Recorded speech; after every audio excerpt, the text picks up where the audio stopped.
नमस्कार, स्वागत है आपका प्राइम टीवी में और मैं हूं आपके साथ स्वप्निल यादव। वक्त हो चला है उत्तर प्रदेश की बड़ी खबरों का, तो रुक करते हैं खबर की ओर, जहां राष्ट्रपति द्रौपदी मुर्मू 2 दिवसीय लखनऊ दौरे पर हैं। जहां आज दूसरा दिन है, तो वहीं द्रौपदी मुर्मू लगातार 2 दिन के दिवसीय दौरे पर हैं। और इसी के साथ ही राष्ट्रपति द्रौपदी मुर्मू उत्तर प्रदेश के 2 दिवसीय दौरे पर हैं। यहाँ वह डिवाइन हार्ट फाउंडेशन के राष्ट्रपति ने लखनऊ की तहजीब और नफरत की जमकर तारीफ की। उन्होंने कहा, मुझे लखनऊ आना बहुत अच्छा लगता है। और वहीं आज की बात करें तो आज राष्ट्रपति द्रौपदी मुर्मू लगातार ये जांच कर रही है, लेकिन मैंने नोट किया कि राष्ट्रपति मुर्मू कई कार्यक्रमों में हिस्सा लेंगे। दौर के दूसरे दिन मंगलवार को राष्ट्रपति द्रौपदी मुर्मू आईआईटी लखनऊ के दीक्षांत समारोह में शामिल होंगे। फिलहाल राष्ट्रपति द्रौपदी मुर्मू के दौरे को देखते हुए लखनऊ में सुरक्षा के कड़े इंतजाम किए गए हैं, जिसके चलते इंदिरा गांधी प्रतिष्ठान और divine heart and multi speciality अस्पताल के आसपास के पूरे इलाके को छावनी में बदल दिया गया है। वहीं इस इलाके को नो फ्लाइंग जोन में तब्दील किया गया है।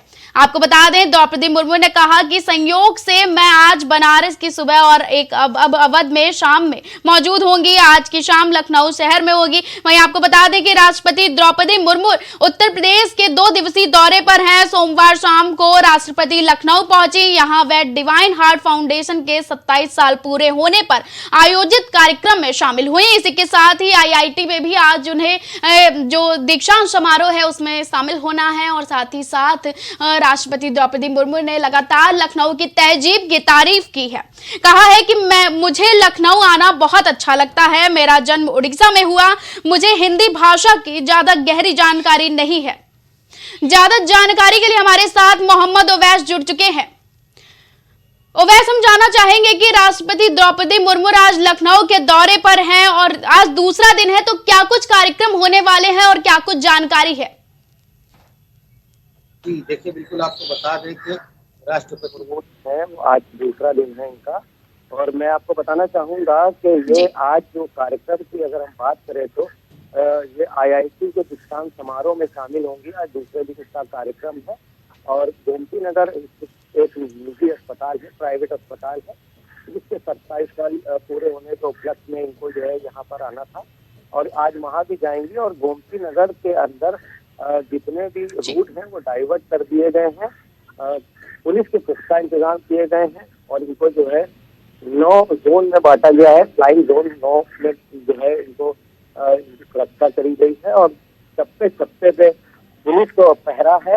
किसी भी तरह की कोई गड़बड़ी ना हो, कोई परेशानी ना हो, इसको लेकर तमाम जो आला अधिकारी हैं वो लगातार जो है नजर गड़ाए हुए हैं। जी, तो और क्या कुछ जानकारी है कि कौन कौन से कार्यक्रम होंगे और इसके बाद द्रौपदी मुर्मू का क्या कुछ प्लान है आगे का? देखिए, बिल्कुल आपको बता दें कि आज ये 2 कार्यक्रम हैं। और कार्यक्रम में जो है लगातार इसके लिए जो लखनऊ की सड़कें हैं, लखनऊ की सड़कों पर पुलिस का पहरा है।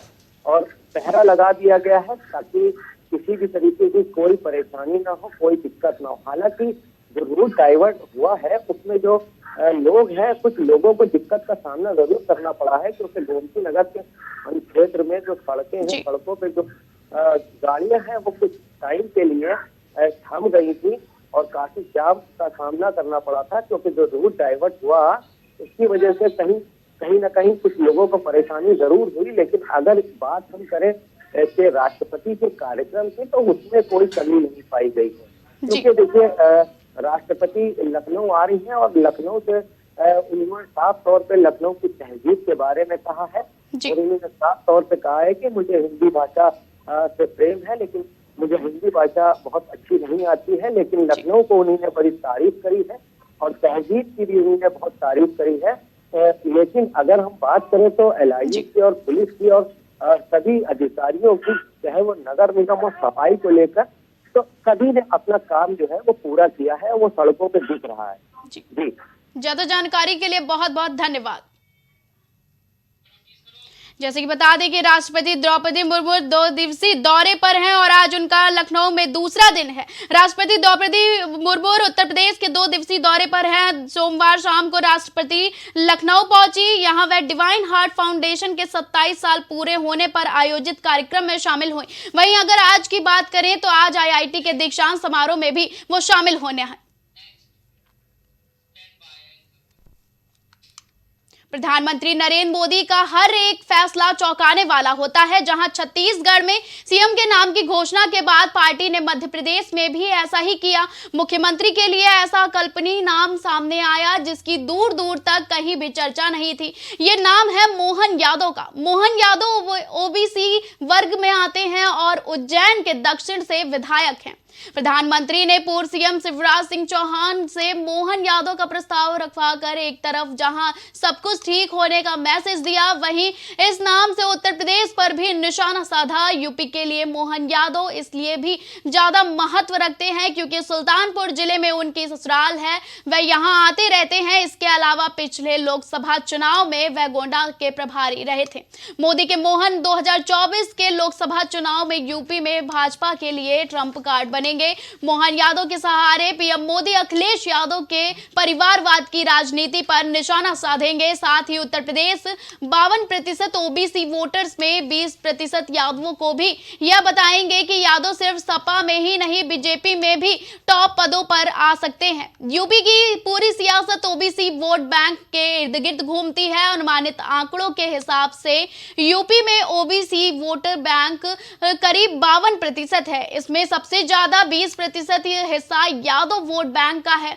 इससे ओबीसी समाज में 69 जातियां हैं। यादवों के बाद दूसरे नंबर पर कुर्मी समुदाय है।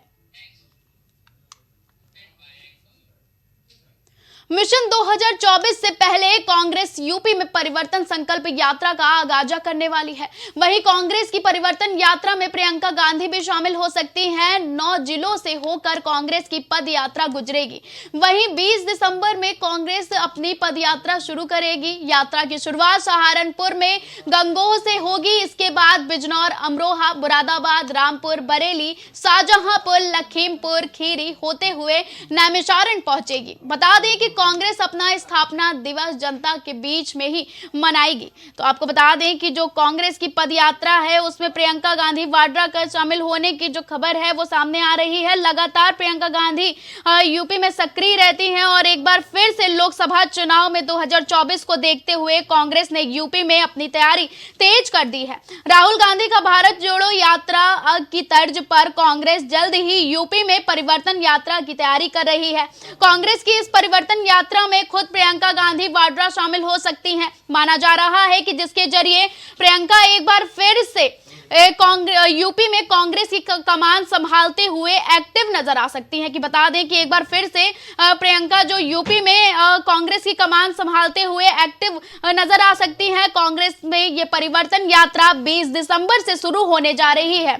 ये पद यात्रा प्रदेश के 9 जिलों से होकर गुजरेगी। इस दौरान कांग्रेस कार्यकर्ता जमीन स्तर पर लोगों को कांग्रेस के साथ जोड़ने की कोशिश करेंगे और संगठन को मजबूत बनाने पर काम किया जाएगा। इस पद यात्रा के लिए 25 दिनों का कार्यक्रम तैयार किया गया है। आपको बता दें कि प्रियंका गांधी वाड्रा अब लगातार सक्रिय होती दिखाई दे रही हैं 2024 के चुनाव के लिए। तो क्या कुछ जानकारी है ये हमें देखने को मिलेगी। कांग्रेस की परिवर्तन यात्रा की शुरुआत 20 दिसंबर से सहारनपुर के गंगोह से होगी। बताया जा रहा है कि कांग्रेस की पदयात्रा जो है उसकी शुरुआत गंगोह से होगी और ये लास्ट में जाकर इसके अंत जो है वो नैमिषारण्य से होगा। तो ज्यादा जानकारी के लिए हमारे साथ रितेश जुड़ चुके हैं। तो रितेश, कांग्रेस की पदयात्रा में कहा जा रहा है कि प्रियंका गांधी वाड्रा शामिल होंगी, तो क्या कुछ कार्यक्रम होंगे? देखिए, कांग्रेस को एक हार मिली है। अगर बात की जाए जो चुनाव हुए हैं 5 राज्यों में, वहां पर जिस तरीके से करारा हार कांग्रेस की मिली है, तो कहीं ना कहीं प्रियंका गांधी वाड्रा जो है वो उत्तर प्रदेश में सक्रिय होना चाहती है क्योंकि उत्तर प्रदेश की वो प्रभारी भी है। तो ऐसे में अगर बात की जाए तो 2022 जब विधानसभा चुनाव हुआ उत्तर प्रदेश में, उसके बाद से लगभग 1.5 साल का कार्यकाल हो गया और अभी तक उन्होंने कांग्रेस पार्टी के दफ्तर पर कदम नहीं रखा था, जिसके बाद से बात की जा रही है कि सहारनपुर से वो एक परिवर्तन रैली में शामिल हो सकती है। ये परिवर्तन रैली इस तरीके से होगा जिस तरीके से भारत जोड़ो यात्रा कांग्रेस में निकाली थी। तो इस तरीके का ये यात्रा होगा और सहारनपुर से इस यात्रा की शुरुआत की जा सकती है 20 दिसंबर को।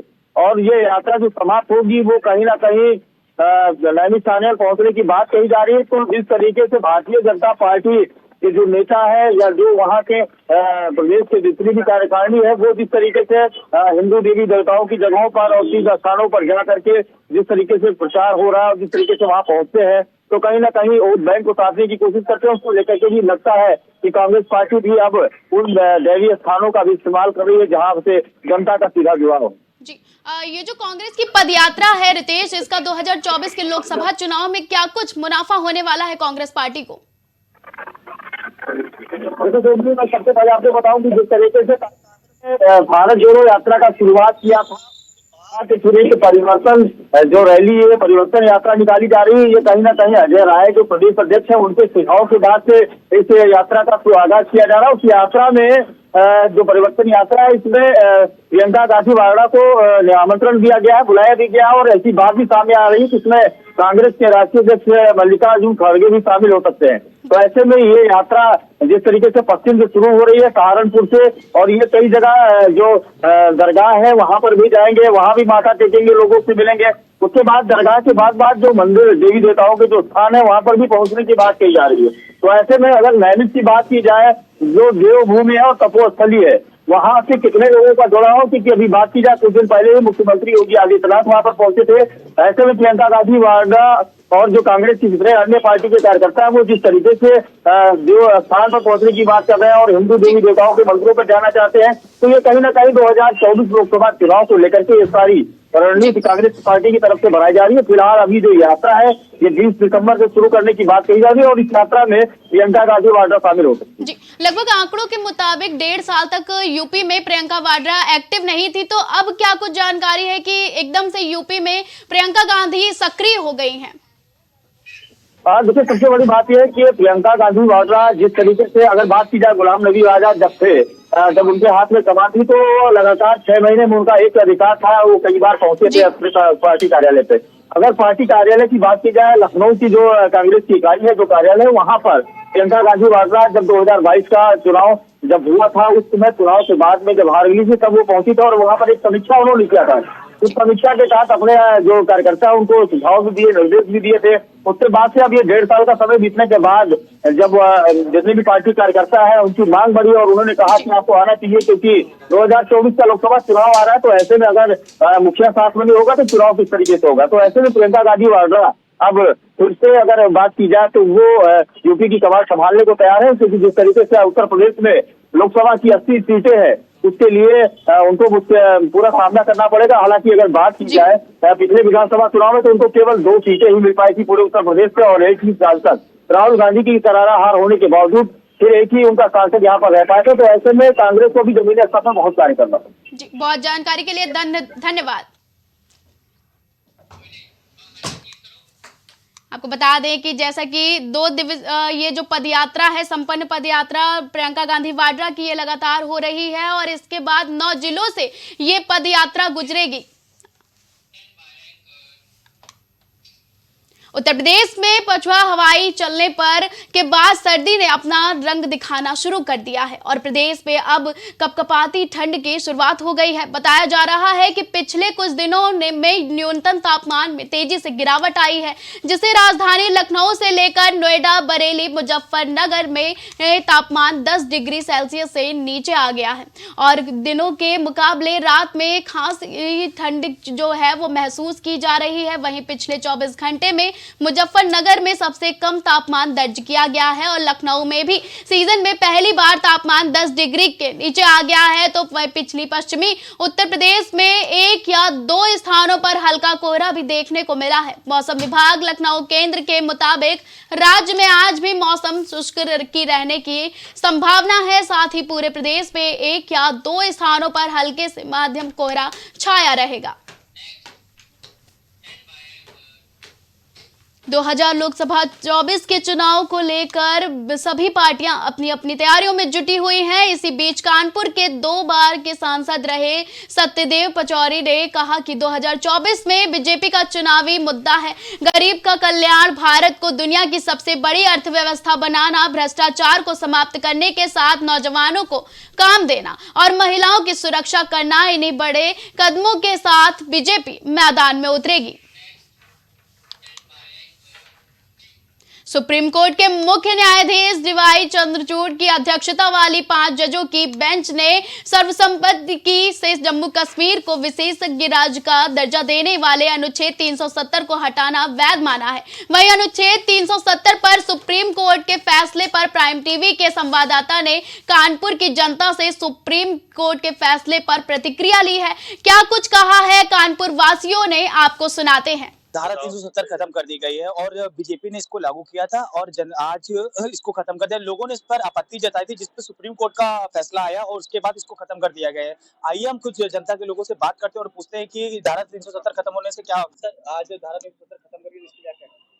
ठीक किया, धारा 370 खत्म कर दिया, खत्म कर देना चाहिए था। धारा 370 सुप्रीम कोर्ट ने खत्म करी, उसका मैं हार्दिक स्वागत करता हूँ। जीवन भर अभिनंदन करता रहूंगा सनातनी हमारे मोदी जी को और गृह मंत्री जी को, जिन्होंने अभी थोड़े ही दिन पहले कहा था कि मैं पीओके में भी चुनाव कराऊंगा। सर, आज धारा 70 खत्म कर गई, उसके लिए आप क्या कहना है? जो धारा 370 खत्म करी है, ये जो है ये बहुत अच्छा कार्य हुआ है। मोदी जी को इसके लिए मैं धन्यवाद देना चाहूंगा। और जो अराजकता थी पूरे देश भर में, एक देश संविधान अलग अलग, इसमें ये चीज बेहद जरूरी थी कि 370 को खत्म करके कम से कम उस अराजकता को खत्म करें। एक देश एक समान कानून सबके लिए बराबर होना चाहिए, इसमें कोई मतभेद नहीं होना चाहिए। सर, आज धारा 70 खत्म कर गई, इसके लिए आप क्या कहना है? सबसे पहले तो हम सुप्रीम कोर्ट को धन्यवाद देना चाहेंगे इसलिए कि उन्होंने कम से कम एक ऐसी व्यवस्था करी जो एक देश एक संविधान को मूर्त रूप में आज अमली जामा पहनाया गया उसको। अभी तक मेरा व्यक्तिगत अनुभव है कि मैं जब जम्मू कश्मीर एक बार घूमने गया तो वहाँ स्थिति ये थी कि मेरी गाड़ी के बगल में एक देश को लेकर के नारे लग रहे थे, तो बड़ा अंदर से लग रहा था कि क्या माहौल है कि इतनी सुंदर जगह है और जहाँ घूमने के लिए आए हैं वहाँ इस तरीके का माहौल है। तो एक बहुत ही अच्छा संदेश गया है जनता के लिए और पूरे देश के लिए कि कम से कम एक देश एक कानून एक संविधान। और सबसे अच्छी बात यह है कि हम लोगों को वहां पर सारे उसी तरीके के अधिकार मिल गए जैसे हमारे इस समय वर्तमान में मैं जिस जगह खड़ा हूँ वैसे सारे अधिकार हमको वहां भी मिल गए। ये थी जनता की राय। हमारे साथ धारा 370 खत्म होने के बाद जनता ने कहा कि हमें बहुत खुशी की लहर दौड़ी हुई है। इसके लिए कानपुर से शुभम शर्मा की रिपोर्ट, प्राइम टीवी। गोंडा के कर्नलगंज में राजस्थान के राजपूत करनी सेना के राष्ट्रीय अध्यक्ष सुखदेव सिंह गोगाबेड़ी की हत्या के विरोध में तहसील मुख्यालय पर विश्व हिंदू परिषद, बजरंग दल, करनी सेना, राजपूत समाज के पदाधिकारियों कार्यकर्ताओं ने नारेबाजी करते हुए प्रदर्शन किया और एसडीएम को ज्ञापन सौंपकर हत्यारों को जल्द से जल्द फांसी देने की मांग करते हुए पीड़ित परिवार को वाई श्रेणी की सुरक्षा और सुखदेव सिंह गोगाबेड़ी के परिवार को 10 करोड़ रुपए आर्थिक सहायता दिलाने की मांग की है। बताया जा रहा है कि राजपूत करनी सेना के राष्ट्रीय अध्यक्ष सुखदेव सिंह गोगाबेड़ी की बीते मंगलवार को जयपुर में उनके आवास पर गोली मारकर हत्या कर दी गई थी।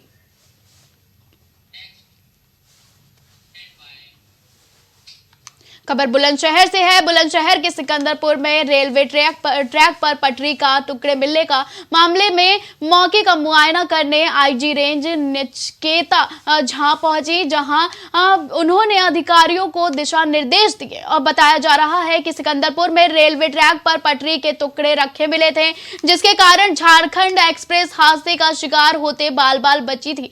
फिलहाल मामले के खुलासे के लिए पुलिस ने की 6 टीमों को लगाया गया है।